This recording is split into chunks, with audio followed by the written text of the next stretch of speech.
Let me zoom out a little bit. You have described Vice President Kamala Harris as a progressive. She has previously supported Medicare for all. Now she does not. She's previously supported a ban on fracking. Now she does not. These, Senator, are ideas that you have campaigned on. Do you think that she is abandoning her progressive ideals?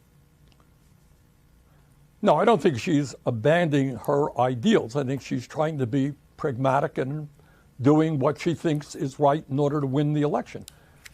My own view is slightly different. I think that in America today, there are a lot of people, rural people, working class people, who no longer believe that the United States Congress and government represents their interests, too dominated by big money interests.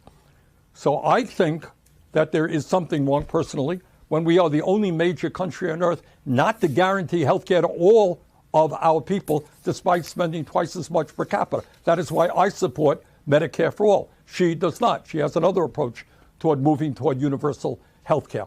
But again, I think on issues like expanding Medicare, by expanding Social Security and lifting the cap on taxable income that the rich put in so we can raise Social Security benefits, the need to raise the minimum wage from a starvation 7.25 minimum wage to a living wage. I think if you campaign on those issues, raising taxes on billionaires, you know what? She's going to win, and I think she could win big. Well, let me just ask you then, big picture, do you still consider Vice President Kamala Harris to be progressive, Senator?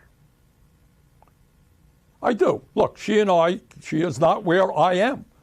But I think, for example, when she talks about making the child tax credit permanent, and we did that in the American Rescue Plan, we lowered childhood poverty by 40%.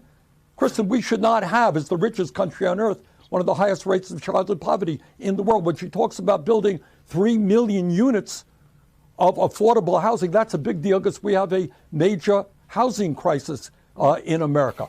When she talks about passing the PRO Act to make it easier for workers to join unions, that's a big deal because we have to expand the union movement so the workers get decent wages. So yes, her views are not mine, but I do consider her progressive. How should voters look at some of the changes that you've made, that you've explained some of here in your policy? Is it because you have more experience now and you've learned more about the information? Is it because you were running for president in a Democratic primary? And should they feel comfortable and confident that what you're saying now is going to be your policy moving forward?